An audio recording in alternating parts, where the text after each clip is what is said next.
up, everybody? Welcome to another episode of The Bottom Line on Sports. He's Jeremy Pink. I'm Jean-Jacques Taylor, and this is a show about the intersection of sports and money. You know, we always like to kick it off with a number. This week's number, $1,166 is what, my friend? That is the cost in the secondary market of buying a ticket to Tuesday night's All-Star baseball game. Okay. Once upon a time, I'd have been like, wow, let me spend it and get in there. Once upon a time. Right now, I would not pay. Okay, I have a question for you after I say this. Yeah. I would not pay $200 to go to the baseball All-Star game because I no longer care about baseball like that. Right. I'm more just dumbfounded by who would spend that kind of money on a ticket, Well, you know? I guess if you have to be a baseball fan. Two, maybe your guy is in the game. Three, maybe it's on your bucket list of things to do. That's about all I got for you. Yeah, yeah. I was just thinking, just off the top of your head, with no real thought, how many All-Stars can you name? I don't care what league. Just how many All-Stars can you name? I can probably get, if I thought about it, 8 to 10. How about you? I'm thinking about it, and I'm at about 4. Maybe. Maybe. There's Jacob Letts from the Rangers. There's Kyle Schwarber from the Phillies. Bryce Harper from the Phillies. Right. Yeah, Pete Crow Armstrong from the Cubs. I would have never thought of him. Yeah, Shohei Ohtani. I should have, but I wouldn't. Shohei Ohtani, Paul Skeens. Okay, I guess if I started writing them down, I'd have got there. Yeah, you'd get there at 8 to 10. That's 5. Did I say Cody Bellinger? No, you didn't. Junior Calaneros from never would. I don't even know who that is. From Tampa. Oh, okay. Let me see. There's somebody else I would have gotten. Oh, Freddie Freeman. I would have guessed him. Freddie Freeman. Yeah, he's there. And now I'm about exhausted on my list. Right. But that's I don't know any pitchers. Shohei Ohtani, would have, although he didn't play, but he was there. Now, did you watch any of the All-Star game? No. Hell no. Did you watch any of the Home Run Derby? Hell no. This is kind of my point, which is who's paying for this? There's a guy, there's a TikTok account that I saw a few years ago. I don't look at TikTok anymore. I sometimes look at Instagram Reels. And the guy's account is he goes into these grocery stores, and his premise is this: he goes into a grocery store, picks up some bizarre food product. He just looks at it. He looks at the camera and says, "Who's buying this?" Right? I like that. And I look at these All-Star tickets and I go, listen, paying a couple $100 for them, I can see it, but $1,100 for an All-Star game ticket seems excessive to me. But the only thing that I can think of is that you can basically watch or see anything you want at any time. So the premium for an in-person experience has gotten so high that the price of every sort of, even I would call this a minor major event, even a minor major event like this, the cost of attending it is through the roof. That's all I can think of that's happening. Yeah, if it's, the problem is with the secondary market, like if you can't figure out how to get tickets through the box office at face value, it's just hard to go because everything's overpriced and overmarked. Mm-hmm. If I paid $250 for face value for seats, I'd probably have good seats and I'd be cool. But I wouldn't. But those same seats on the secondary market might go for $3,000, $4,000, $5,000, and I'm just like, nothing. Nah, I'm out of that. You're getting nothing. So yeah, and what's amazing to me is that's roughly the same price as a lot of the World Cup quarterfinal tickets went for. Bro, the World Cup semifinals in Dallas was France and Spain. And I thought long and hard about how I could get $1,600 out of the account without my wife knowing. Because she was not going to approve that expenditure. Right. And my personal money, believe it or not, has been tied up with my kid. That's shocking. That never happens. Yes. Yeah.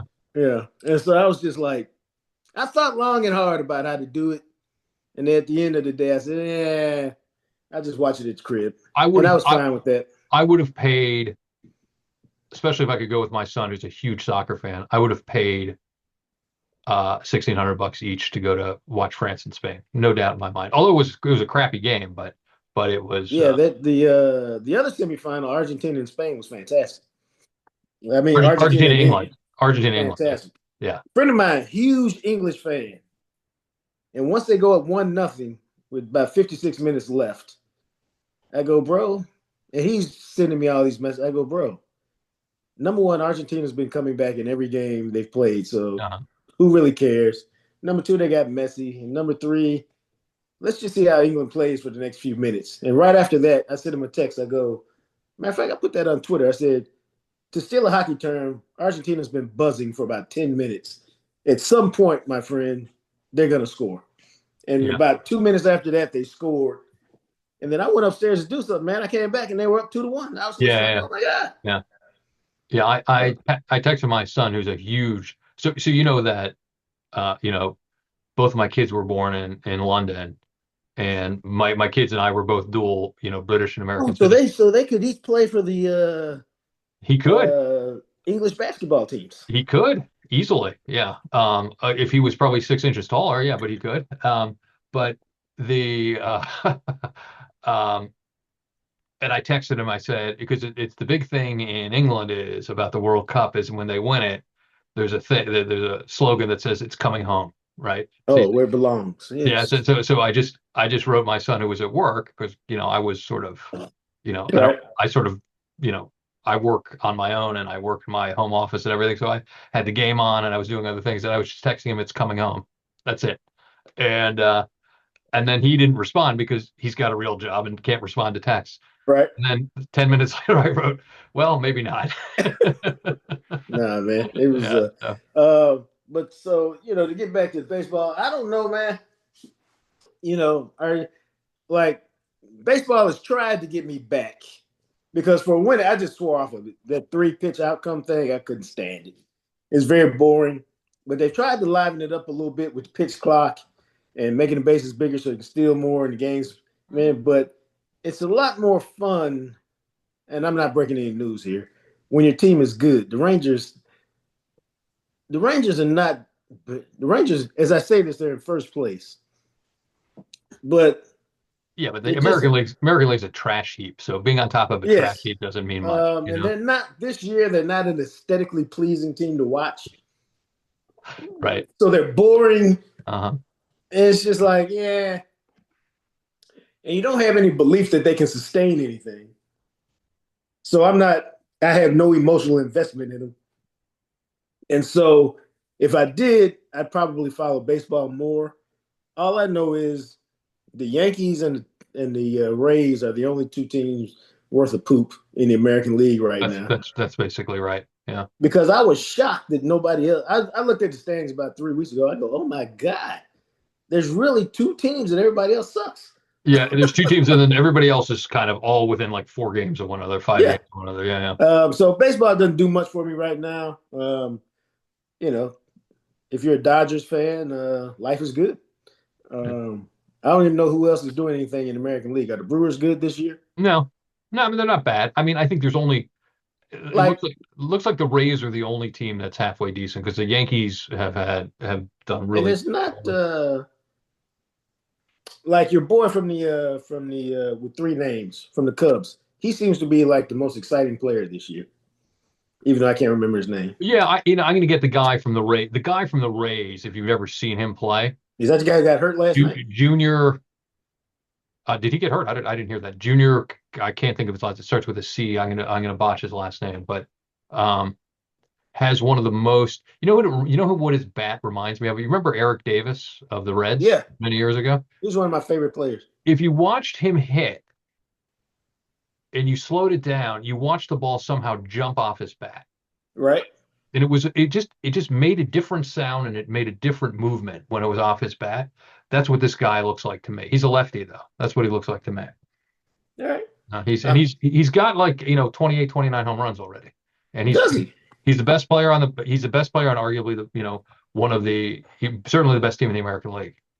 I thought you were going to say the best player on the pitch. Anyway, bottom line for me on these tickets, who's buying these things? That's my bottom line. Bottom line for me is I can't believe anybody spent $1,100 to go to the baseball All-Star game. I know it's Economy must be better than I've been told. yeah, yeah. Well, it's in Philadelphia, so you wonder if it's a good location. You got you got fans all up and down the Northeast to go to Philly to watch it. Don't know. Right, right. Yeah, don't know. Big news in the NFL, and there hasn't been much NFL news this week. The Seattle Seahawks went for $9 billion, 9.6 to be precise. That's a big number. And everything relates to the Dallas Cowboys because they are America's team. And there was a few years ago, people would ask Jerry. Now, Jerry has sworn he'd never sell a team, and I believe him because does he need any more money? He likes the fame. Yeah, of course. That comes with owning the Cowboys, Of not course. the money that he Of could course. reap. Of course. But it was, and somebody said, "Hey, would you sell it for $10 billion?" Because that was a big number. He said, "Nah, nah, nah, nah, nah." So if the Seattle Seahawks sold for $9.6 billion, I feel confident the Dallas Cowboys would go for 20. Well, so what I did is I looked at a recent sale. So the Broncos in 2022, 4 years ago, they went for 4.65 billion. Okay. So it's double. Yeah. So it's basically that's about almost a 20% gain per year, right? So basically what it means is that in 4 years' time, if the value of the franchises go up consistently or at the same level, you're right. That the Seahawks would sell for nearly $20 billion. Which means the Cowboys would be 2.5 times. You have to bump up the Cowboys I another. would say I would say the Cowboys in 4 to 5 years could go for 25 billion if it continues this way. It's absolutely remarkable.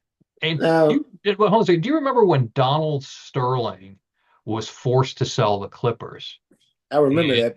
and what's his name? The Microsoft co-founder, right? His name escapes me for a second. The Microsoft co-founder bought it for, I think, $2 billion or some Ballmer.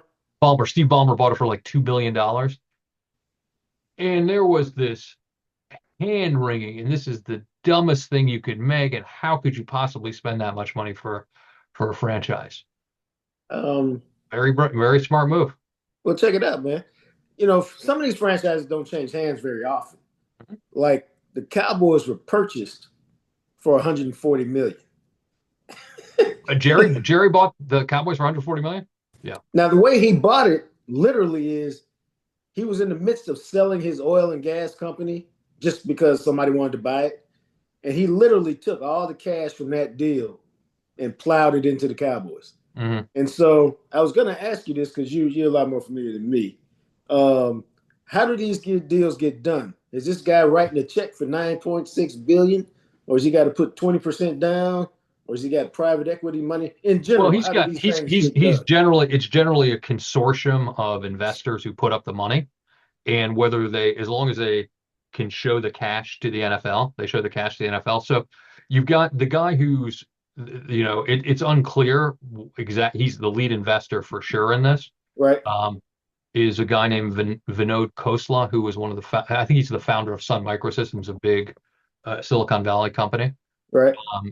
And yeah, so he puts together, it's him and other investors, they put together, essentially a bid, and then then they're vetted and they're checked out. And there can certainly be some debt on this, but there is going to be a certain amount of cash requirement up front, and then also you have to have qualified owners to make sure that they, can repay, because the last thing they want is anybody to default on any franchise. So, well, I talked about the Cowboys, but how about this? The Colts haven't been sold since they were purchased for 19 million. Now imagine right, and that includes the move from Baltimore to Indianapolis. Wow. Because they stayed in the family. Oh, because it's the Irsay family, right? Because right. Jim Irsay just passed away though in the last year right? or two, right? Yeah. Um, The 49ers haven't been sold. They were bought for 13 million in the 70s. yeah. And then When did Paul, Jerry buy the Cowboys? 1989. Oh, it's more recent than I thought. Okay. No, 1980. How about Paul Brown or Mike Brown now? Yeah. 1967, they bought the franchise. This is what trips me out. They're always crying poor. They bought the franchise for 7.5 million, Right. and they could sell theirs. If Seahawks got 9 billion, they could sell theirs for 8 billion. The Browns franchise? Or The no, the the, Bengals. the Sorry, the Bengals. Bengals. The Bengals. Yeah. Right. The Browns came over to buy the Bengals. Uh, easily, easily. Cincinnati is a wealthy market. They could I think easily maybe sell. they're just not liquid. They got a bunch of assets, No, but they ain't I got no just no, cash. no. I just don't think they pay. I just think they're cheap. There's That certain too. yeah, there's certain owners that are just they're just not paying. They're cheap. Uh, Yeah, it's for them. It's all about the. It's I think it's just about keeping the money. You know, bringing up the Bengals when the Cowboys entered the league, they were part of the marketing agreement like everybody else. We get a marketing deal. Everybody gets 1/32 of all the marketing money that oh, right. we all Yeah, generate. yeah, yeah. I remember And then the this. Yeah. Cowboys looked at the books after about 2 or 3 years and like, hey, we're generating, let's say, $100, and the Bengals are generating like five. Why are Right. we why are we Right. splitting with them? Right. Well, that's the way we've always done things. They don't really work for us. I tell you what, we'll just drop out. Y'all keep all the money. You can split it, and we'll just do our own marketing thing over here. Yeah. Well, this is what is not to talk politics, but this is a political issue because the amount of money collected in federal tax money by certain states, like where I live in New York and New Jersey, um, is far greater than the amount of federal tax money that these states receive. And the states that give the least amount of money are the ones that receive the greatest amount in terms of Oh, yeah, percentage, I of get that course. makes sense to me. Yeah, Yeah, and so there is, and it's a whole political divide, and as the debt continues to spiral out of control in this country, I think that's going to be an issue. But anyway, we don't want to talk politics here. But um, do you think that so the main driver of growth of these franchise values is television, no question about it, and right. uh, and I don't see that slowing down at all. I really Not don't see it slowing down. It's not going to slow down as long as the top 100 shows every year are 90 NFL It's games. crazy. It's Now, totally everybody crazy. else is going to have a problem, but the NFL, it's the only problem the NFL will have, and people have mentioned it. I believe Dan Patrick has mentioned it once or twice. Some other prominent people have mentioned it. Like, you're getting away, like football used to be, this is what we do on Sunday. Yeah, scarcity. There's becoming less of a scarcity of Right. product. And as somebody who Yeah, spent, basically, your whole career in broadcasting, you know, what does it mean when you start, now they got a Wednesday game this year. Like, do you want that game every day of the week? Say Saturdays used to be sacred for college football. They're no longer sacred. hmm. Fridays used to be sacred for high school. High That's school.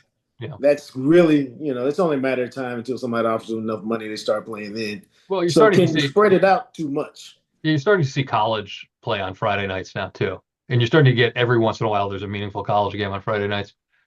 Yeah, yeah, no, I think these franchise values are going to continue to go up. I was reading somewhere there was a prominent Wall Street analyst who basically said that the Fox network was essentially, and they mentioned another network, and I think it was CBS, although I can't remember for sure.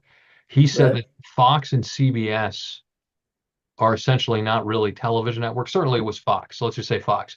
Fox is not really a television network. It is a distributor of NFL football. That's what it is. Wow. Yeah, that's what he said the value that's what the value of it is. And even if you look at kind of the deal that's Paramount buying Warner Brothers, and there was talk maybe they spin off CNN. They can't spin off CNN according to a couple of analysts because CNN is one of the few channels that is a live channel and it's a linear channel and it's, live news channel. Um, that if they didn't sell CNN with the other sort of other entertainment channels, they wouldn't get any money for the entertainment channels. So they kind Jeez. of have to keep CNN. So what you see is, not to talk to the business that I was in for a long time, but what you see is that anything live events related, and this is not, this is nothing new, whether it's live sports or live news, that's what works on linear television. It becomes really, really important. And it's the one of the only ways to aggregate a huge audience in one spot. It's why you see Netflix, doing some of these, the boxing matches. Yeah. Why Netflix did the home run derby Yeah. this week, and so live events is really the only thing that's aggregating a large audience in a single spot. And the NFL is the best that does it. And the franchise values are going to benefit tremendously from this because that's not going away. No, it's just a matter of, do you have enough friends and homeboys and associates to buy a team? Because anybody would want to buy a team. Question is, why do people sell teams? Right. And you see it like look at the last two of the last three sales.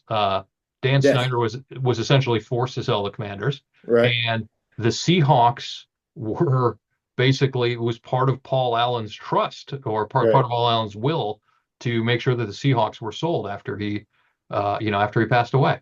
So they go for reasons like that, not much Yeah. for anything else. Ain't nobody just like, hey, let's just sell the team. Yeah. Or or Uh, or you get or somebody gives you an offer and you go, if somebody gave me an offer for my house for $20 million, I'd be like, okay, it's all yours. I'd move tomorrow. yeah. But see, that gets to the point where we said some people are in it. They've already got as much money as they could spend in a lifetime. So money doesn't change them. Yeah. What changes them is the fame. Nobody. Mark Cuban was a billionaire. Nobody knew until he became a sports owner, Right. and now everybody knows him. But they know him because he was a sports owner, even though he's not anymore. And so I think you get intoxicated by the fame and respect Of course you do. that It gets from owning a team, not the cash. Yeah. I used to when I was not doing something related to this, not exactly the same. I used to call it a vanity premium that you could put on Yeah. certain media properties and certain sports properties. And that's essentially what you're describing here. There's a vanity premium on all of these things. And Right. and that's number one. And number two is there's only 32 of them. Yeah. It's not like there's 132 of them. There's 32 of them, and it's not like they're making more of them. So it's a finite number. It's a vanity. There's a vanity premium on them, and it occupies, in terms of aggregating viewership on television in one single time slot, does that better by far. In fact, it does it better than anything. And so there's a huge value to it. So bottom line for me on the Seahawks at 9.6 billion is buy nice or buy twice. In other words, it's an old saying, which is, you know what? Do you have an opportunity to buy an NFL franchise? Just buy it. Okay. Don't buy a, third tier soccer team No, no, no, no, no. in Germany. If you have the opportunity to buy an NFL team, buy it because it's going up.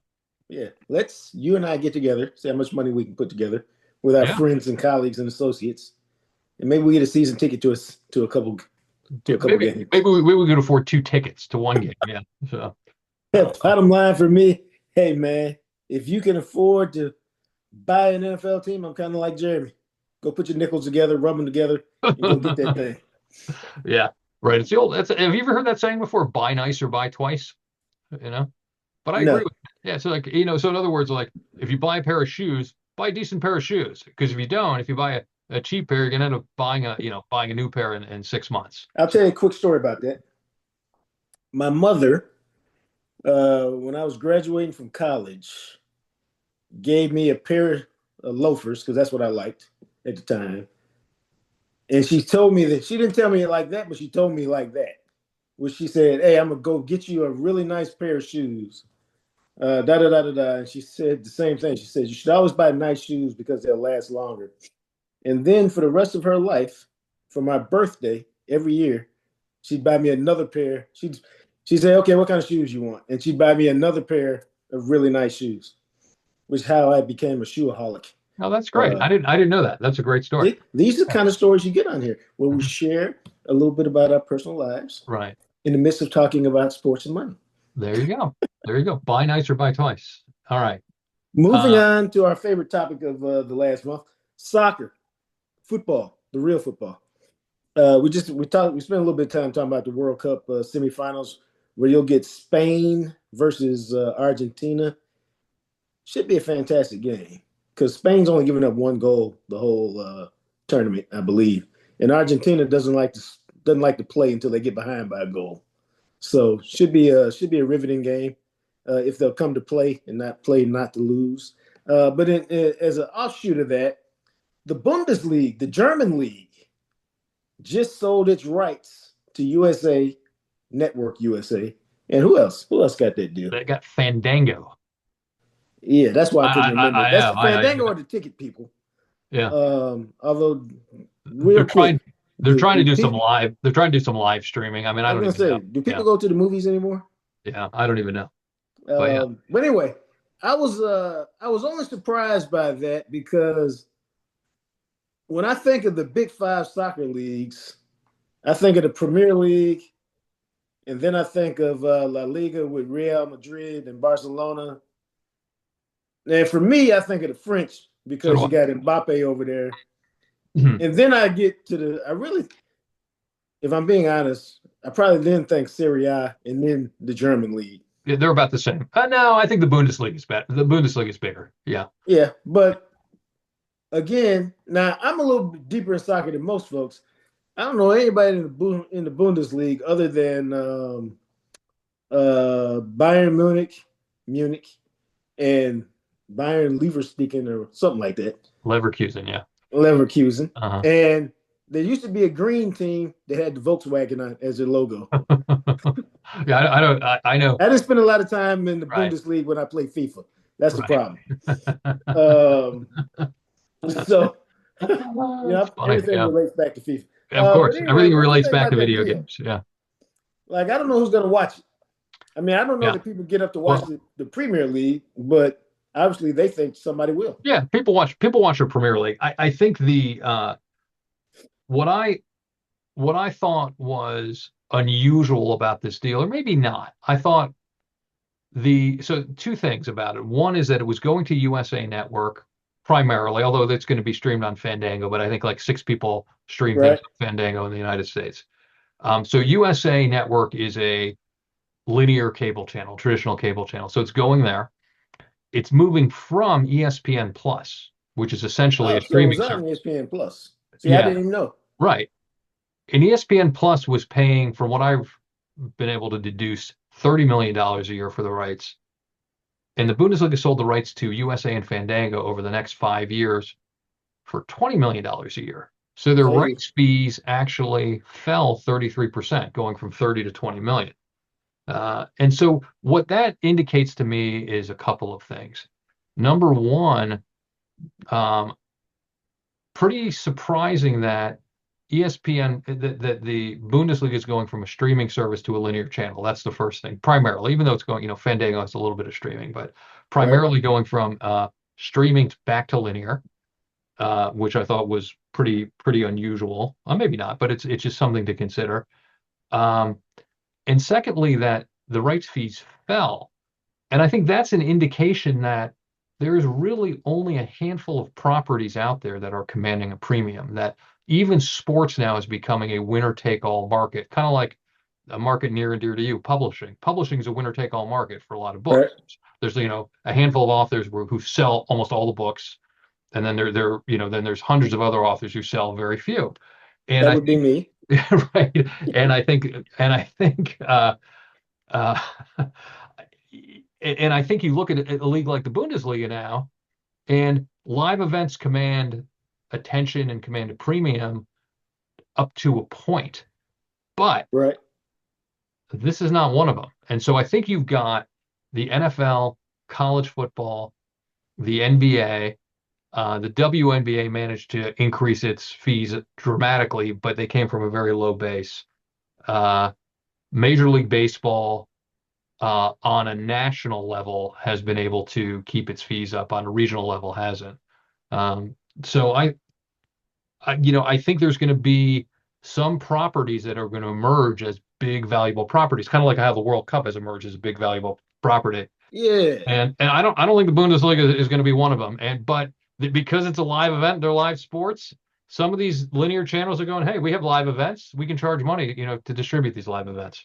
I was thinking Dortmund. That's what I was thinking. Oh, Dortmund, yes, it's true. And then my green team is Wolfsburg. Yeah, I didn't even know. Yeah, well, Volkswagen used to have a special car that car is called Wolfsburg Editions. Well, So there you go. And yeah, you should, as a former Carmen Ghia owner, or maybe a current Carmen Ghia owner, for all I know, you should know that about Volkswagen. bro, I thought long and hard about getting another one. I'm the only doofus that showed up at campus as a freshman with a carbon gear. Yeah. Uh, it was great, but I did not take into account what maintenance would cost Oh, on it, even though it was a Volkswagen, yeah. because it was not a stick. It was in between the automatic and the stick, and that just meant everything was hard. And last I saw it is in my ex-wife's Oh, backyard. oh, that's right. It was a semi-automatic. That's Yeah. right. I forgot about that. I remember that. Oh my God. I forgot it was a If it had just been a semi-automatic. Yeah. stick, I think it'd have been okay. Yeah. But Well, since it wasn't, but I used to drive that brown Rabbit around, the Volkswagen Rabbit that was a stick that used to also I vaguely remember that. that also used to break down all the time. So I don't know. Maybe it was just a Volkswagen, but Yeah, but I think you're right, man. Some properties will be hot, but I think what has to happen is you have to understand where you are in the deal. You can't be thinking you're a hot property and then find out you're not, and try to hold people to well, the NFL is getting this much, we should get yeah, this much. yeah. I think what's also USA might be thinking is they do get a decent number of Premier League games that are running on the USA Network because it's a part of a broader deal with NBC, Right? and they could maybe cross promote Bundesliga to the English Premier League audience. Maybe they see some sort of affinity there. Maybe they could grow the audience. I don't know. Well, That's let what me ask that's you this: that's how I would think as a programmer. um, what do you think that means for the Major League Soccer's next deal? Like, I don't think this helps them because I don't think the reason I don't watch Major League Soccer, and I don't mind being corrected. Hmm. I think the talent level at the Premier League is so high. Watching MLS feels like watching minor league soccer to me. I totally agree with you, and I think it's Even a though even though Messi's in the league, I'm just like, you know, and so I have no interest in watching it. Even though Dallas has had a team, and I'm a soccer guy, Dallas has had a team for 20 years. yeah. I think the is I don't even know where is MLS still on Apple right now? I'm not even sure. I think it I is. have Apple, and hell, I don't know. Yeah. Yeah. But the point being, it's a good point. The MLS is such a non-entity, with the exception of it gets a lot of fans to show up. It does well from a They in got a a loyal fan base. yeah, but you get people to show up. So maybe that's why people are spending $1,100 on All-Star game tickets. They're spending money on experiences. Maybe experiences I have believe that. I have believe such a that. high value, but no one's really watching MLS. Well, that's not no one, but it's not doing big numbers on in television right now. Do I think it hurts or helps the MLS? I don't think it really matters. I think the MLS audience, at least the audience that I recall, the MLS audience is a lot younger, and it's a slightly more valuable audience. But again, it's again one of the minor properties. It's not one of the major marquee properties, and which I think is you know I think the Premier League is encroaching on becoming a major property in the United States. It's not quite there yet, but it's close. And I think the World Cup has become a major property in the United States. So maybe the halo effect of those two properties will help the MLS. I think that is more likely scenario than the Bundesliga hurting it because I don't think anybody knows anything about the Bundesliga in the United States. Bottom line for me, I guess this time a year from now, maybe I'll know 10 teams in the Bundesliga instead of three. But bottom line for me, I can tell you with almost absolute certainty that I won't watch a Bundesliga match on USA, and I certainly won't watch one on Fandango. Maybe I'll take a team in the Bundesliga. Yeah. Maybe I'll do that. Take Wolfsburg, in honor of the Carmen Gia. You know what? I'll take that under advisement. Okay. And that takes us to what is typically our favorite part of the show, talking a little bit about Ohio State. And this week in Ohio State news, it's only news like we all knew Jeremiah Smith made a lot of money. Uh, his NIL valuation, according to On3, the website that follows this sort of thing, is 5.5 million, Mm-hmm. which is fifth in the amongst top 10 about college athletes. I was surprised two basketball players in there. Third amongst college football players. Do you know the other two? Maybe Arch Manning. That's a great guess, but Arch, according to this list, is no longer even in the top 10. Oh, because Arch took less money this year. I think that's why. Is it Dante Moore maybe up there? Dante Moore is at they're both at 5 million. So Dante Moore, it's gonna be some obscure quarterback who I don't know. Yeah. Why did you say that? It just is Sam Levitt or some obscure quarterback that I don't know. You're right. It's Darian Mensah. Oh, right, of Miami, right? I don't even know where he came from. Where did he come from? I don't know, but he's getting a lot of preseason hype this year too. Uh, He's played at where was he before? Was he? he's played at he was at Tulane in Oh, 23-24, yeah, Duke in 25, and now he's at the U. that's right. I should have known that. He was at one of my alma maters. He was at Duke He last was year. at That's right. That's right. Was he good at He's a good Duke? play. He's a good player. I remember him from Tulane. Tulane was good a couple of years ago. All right. So Well, yeah, this is all I'm gonna tell him, Darian. Real talk. There's a big old difference between Tulane expectations, Duke expectations, and the U. yeah, right. Especially when they start paying you $6.5 million. Yeah. But you pointed out to me because you kind of told me you sent me that Jeremiah Smith was 5.5 or whatever, what 5.5 million. There there were a lot of basketball players on there. I was shocked. Yeah. Um, but I shouldn't be because I will spend the bag on one basketball player because one basketball player Yeah. can transform an entire program. That's true. Where one football player, unless he's the quarterback, you need a bunch of guys to play football. Mm-hmm. One guy, I don't care who it is, one guy, if the rest of your team stinks, not going to get it done. Well, you have a quarterback, but you also need to have like a decent coach too. In basketball, you just need one or two guys who are better than everybody else, and you'll make it into you'll make you'll it go a into the couple round of rounds deep in 16 the in the tournament, NCAA then we'll see tournament. what happens. Yeah, exactly. Yeah. Yeah. But what kind of year do you think Jeremiah's going to have? It's Because I know you're down on the quarterback. That's why I asked you that. I'm not down on the quarterback. What I think is going to happen is Ohio State's going to lose a couple of games, and they're going to try to blame somebody, and they're going to probably blame the quarterback, and they're going to bring the other guy in.